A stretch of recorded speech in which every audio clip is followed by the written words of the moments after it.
All right, welcome back, everybody. Money Mondays with your co-host, Ben Suttles. I don't know where my other co-host went. He's not here today. Anyway, he is off enjoying some time off of, I guess, work, the office. I think he's still working a little bit, but I'm the only one in the studio, so you're stuck with me. Ben Suttles here, Disrupt Equity.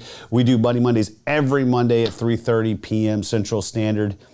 Typically 3:30, sometimes it's 3:35. I don't know. Shana gives us a little bit of a rash whenever it's a little bit later than that. But anyway, we're going to get right into it. We're talking about how to create a multifamily rehab strategy today. So as anybody has kind of followed our show, or anybody that kind of knows a lot about multifamily, a lot of this is dependent on you putting in money into these properties, right? And why would you put money into the properties, right? Well, you're going to do it for a couple different reasons, right? And we'll kind of get into the different strategies here in a minute, but let's take a step back. Right? You're going to do 3 typical things to improve a property, right? You're going to do interior updates, which is typically where you're going to get your best return on your investment. You're going to add or upgrade amenities, right? You want to keep up with the comps and what everybody's doing, and it's important for people to put some money into that.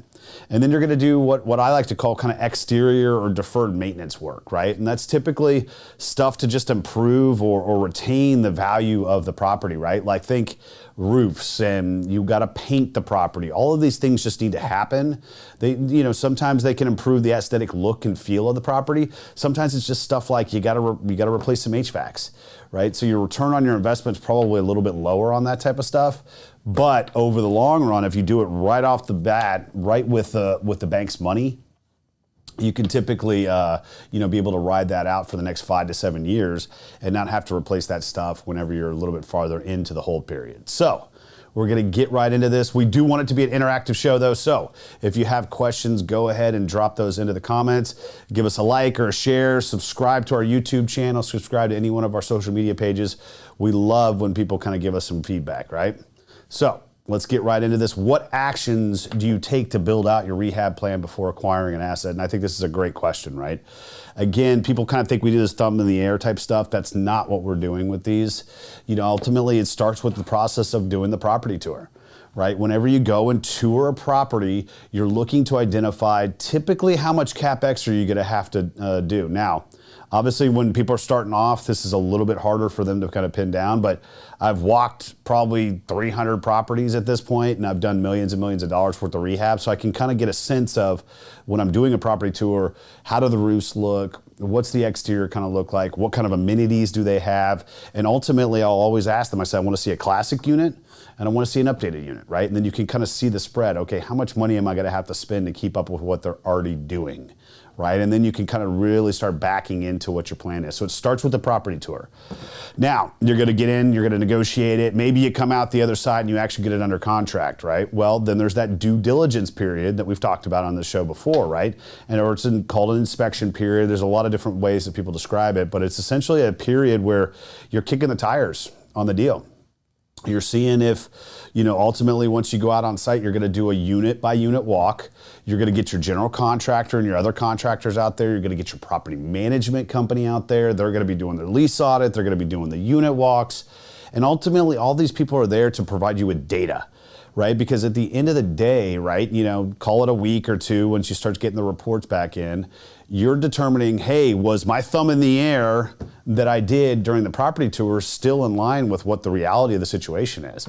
And you might get out there and you might find out, dang, I totally underestimated something, right? Or I didn't realize that the property's foundations were shot and I'm gonna have to spend $2 million to fix them all.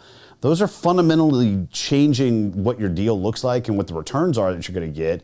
So you need to have that data, right? And at that point, you determine, okay, can I rejigger things and fit it into my CapEx budget that I had at the beginning? Or God forbid, do you have to walk away, right? So you're doing that as well. Now, the third phase of this, right? Actually, there's 2 more phases, is you're going to have the PCA, the property condition assessment that your lender typically will order. Right? They'll come out there and they'll really talk about mainly just deferred maintenance items, right? And they will allocate, hey, these are the required repairs that I think the borrower should do. Typically not anything that you haven't already accounted for, but think, stuff that's ADA compliant stuff, right? Like, hey, we need to have stripes for, this ADA compliant parking spot, and we need a ramp up to the office, and, this or that. They're typically looking for life safety and ADA compliant stuff, right? So that's another bucket of things that you're going to have to roll in and, again, develop what your rehab plan's going to be, right? And then on top of that, right, you're going to get all the way through that. Your lender's going to give you some money. Maybe you have a little bit of contingency set to the side, but then you're going to buy the deal, right? And then you're going to get your arms around it. You're going to start rebidding stuff. You're going to start seeing what's moving and what's really going to give you your best return on your investment, and it might adjust a little bit. Typically, you got to do what the lender expects you to do, so there's always a plan there. But you could rejigger things too, right? Say instead of, hey, I was going to do 15 roofs, I get in there and we really kind of dial it in. I get multiple bids, and I realize I only have to do 12. Well, as long as you're able to keep up with what your lender is requesting, you can shift that money around to maybe do more unit upgrades, right? So all of this is part of your plan, and you're going to say, well, that's not definitive, and that's shifting, and that's just how it is in this business, right?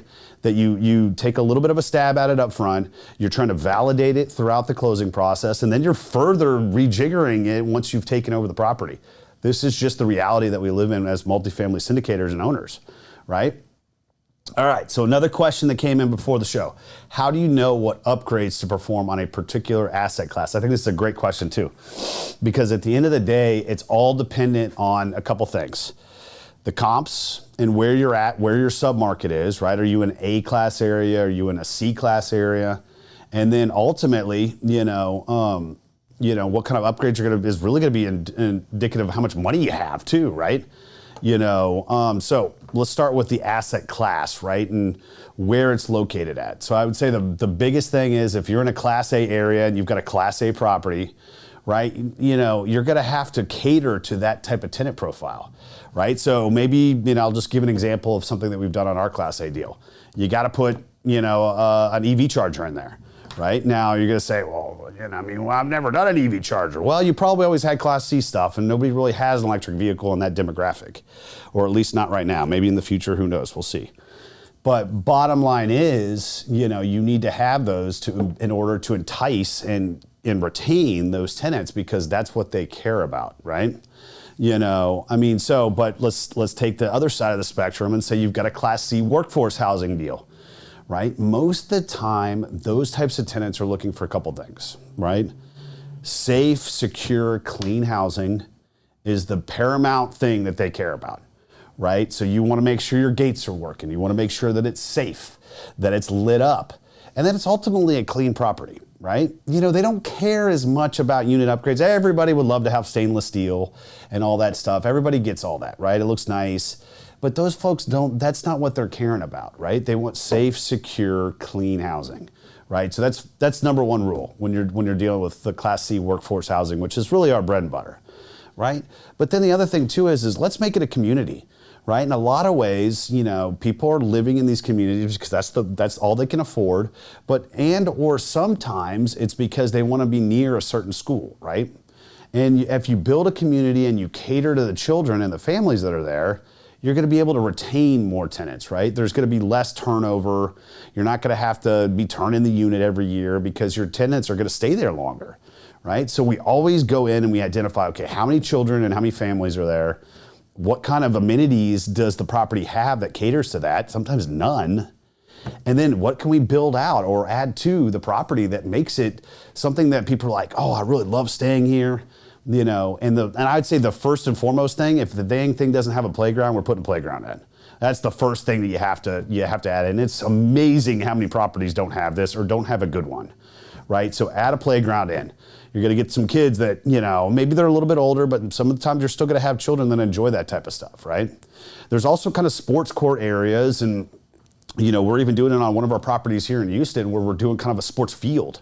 Right, so we're kind of doing on the bottom side, it's a soccer goal, and on the top you've got the football goals, right? And you net it off, you put some lights in there, and it gives some of the older kids something to do, right? So you need to understand what you're dealing with and what the demographic is. But if you've got a lot of families, you've got a lot of kids, you want them to be you want them to have something to do other than running around and throwing rocks at people's windows and stuff, right?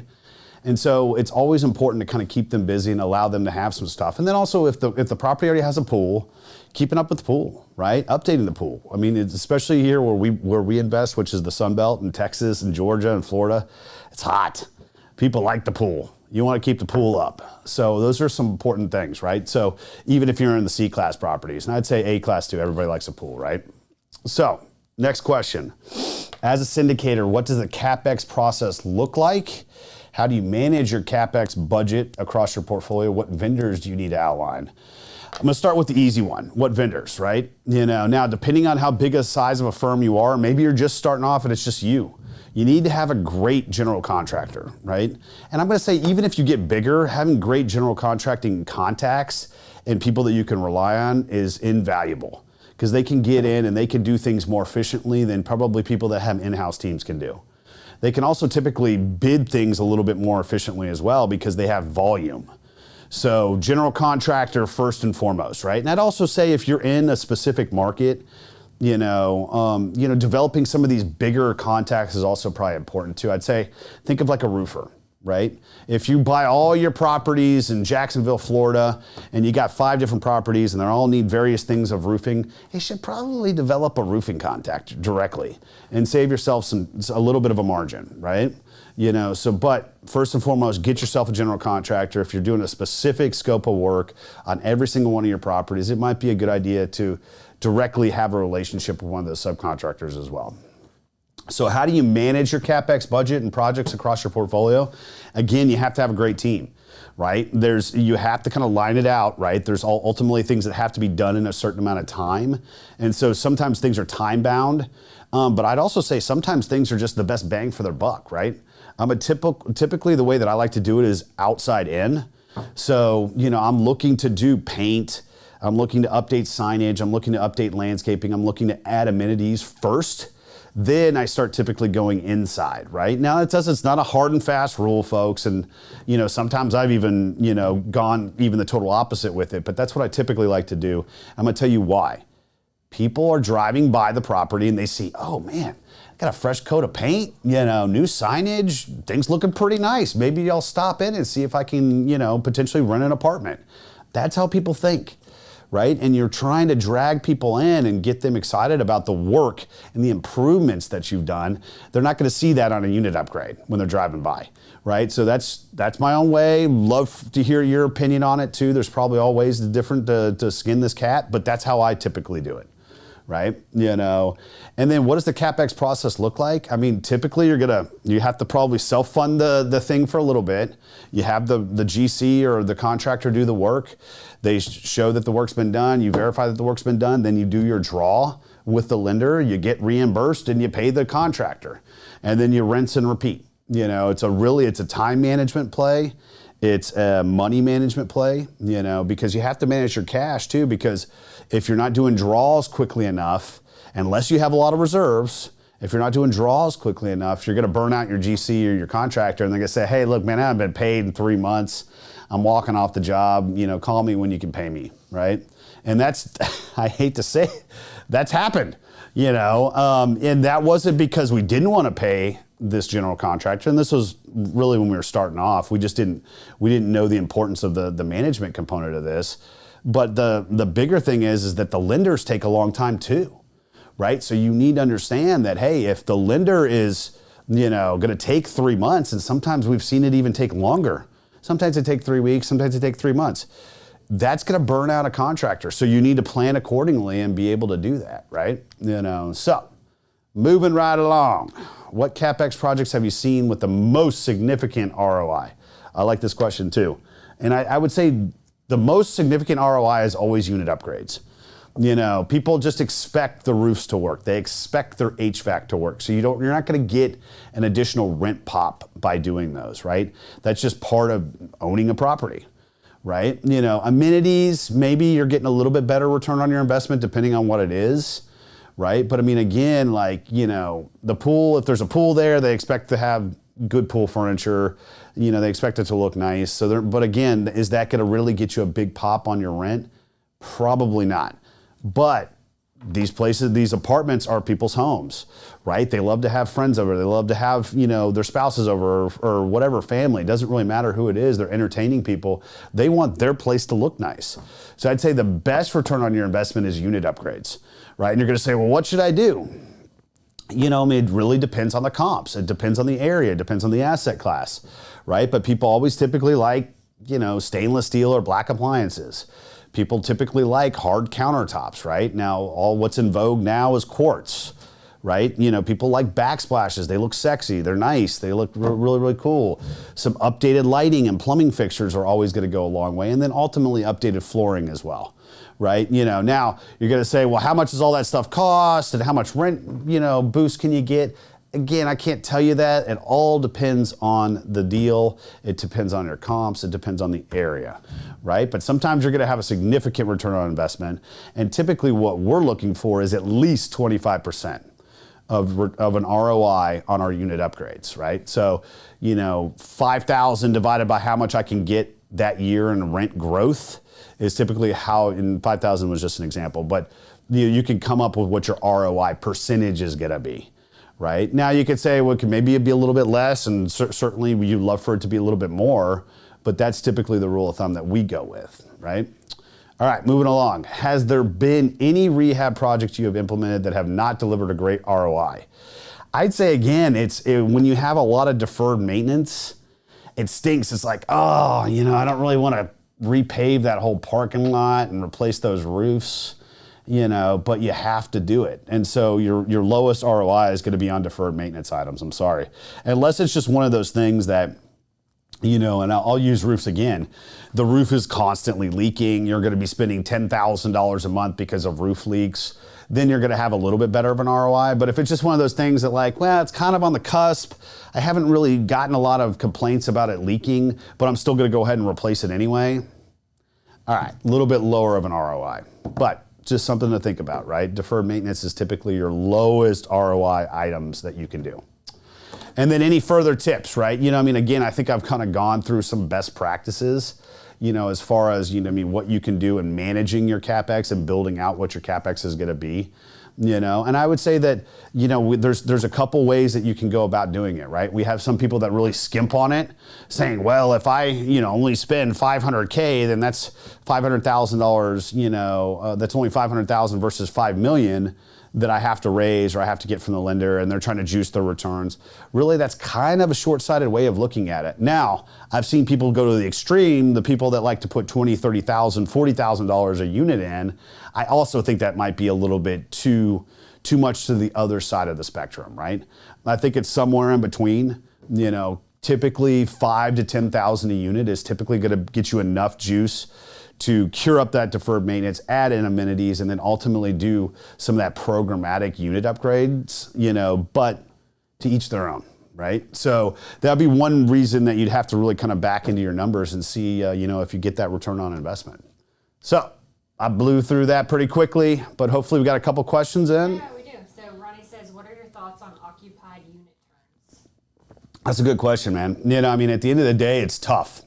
You have the liability of having to, move people's stuff around so you can get in there and do some work. I would say small things though, right? Let's just use appliances. Everybody always likes updated appliances. That's probably the one thing that people typically like.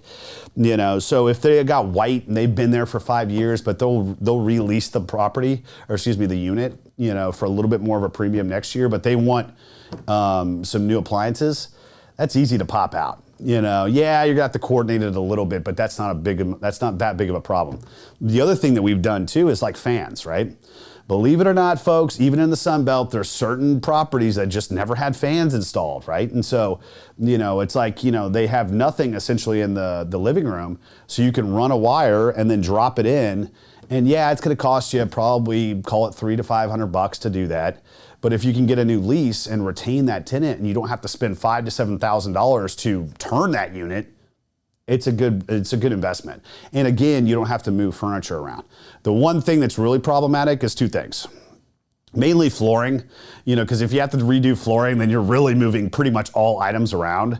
Painting's a little less hectic because you can just kind of condense everything in the middle and then throw some plastic over it.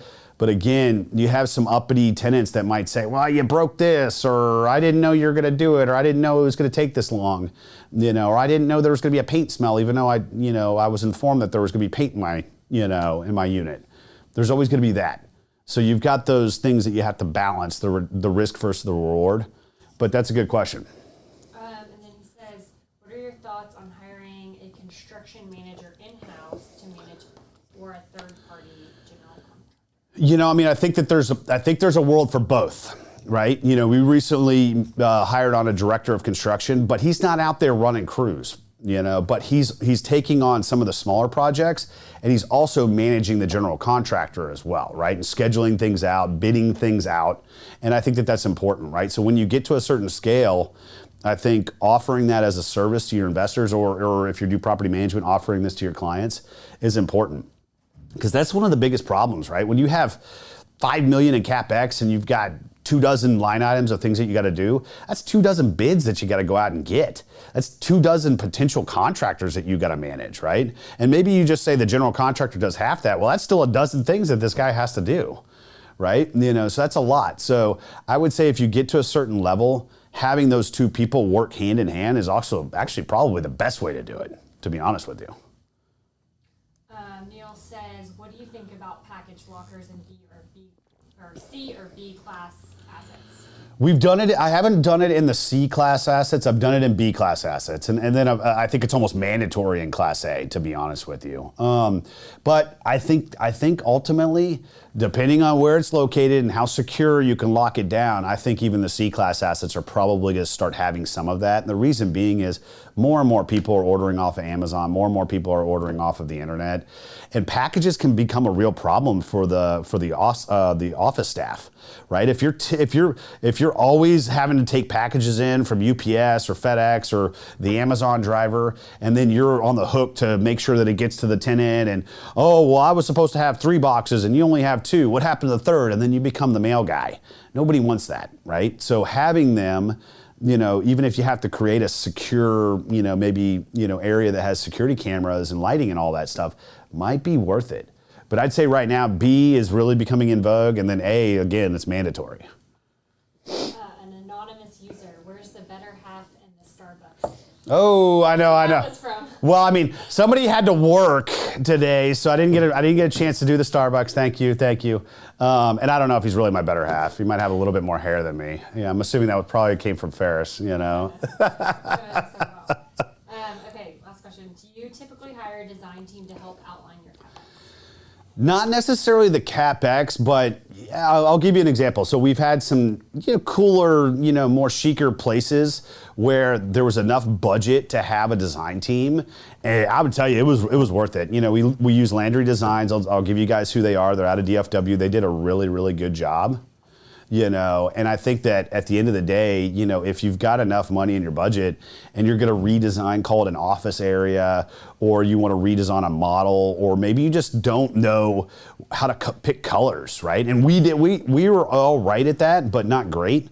And so I had them come in and do everything. I've had them, pick what exterior colors we're going to do. I've had them pick what, the office rehab's going to look like, what furniture is going to be in there, what is the color palette, the whole entire gambit. And it was really, really cost effective, right? And so something to think about. I'd say that if you can afford it, it's within your budget, and you have maybe a B or certainly an A class product, you should look into having a design team.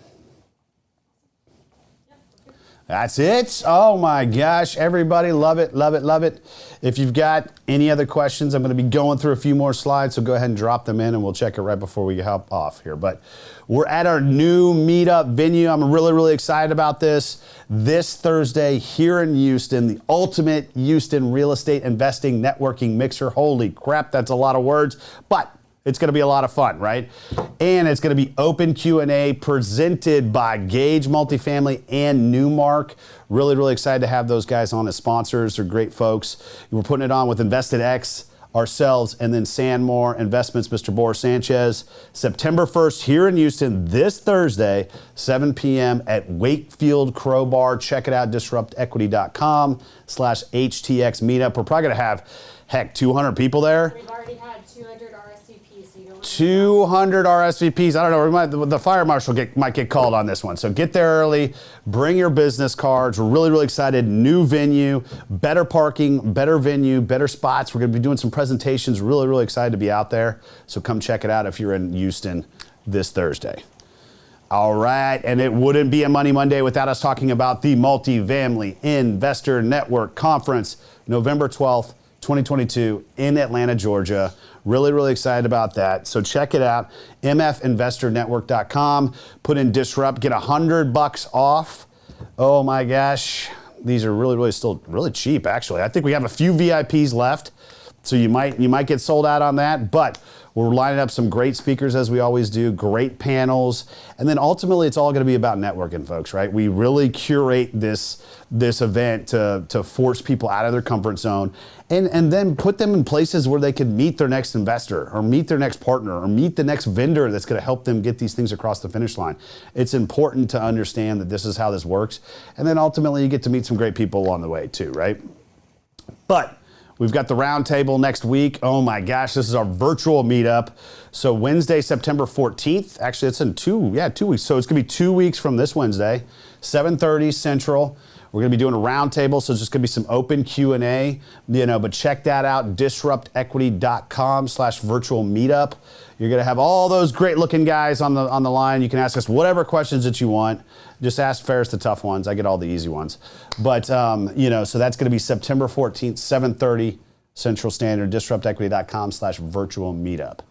So I'm going to pause right now. Any additional questions, Shanna, that came in? Nope, we're good. All right. Well, hey, it was great. Thank you for tuning in, folks. Next week, 9/12. Well, that's 2 weeks because next week's going to be Labor Day, right? So we want everybody to enjoy their Labor Day. So we'll be back 9/12. Why real estate investing is beneficial for high income earners. I'm assuming we're going to talk some tax strategy stuff. So really, really excited about that. We will see you then.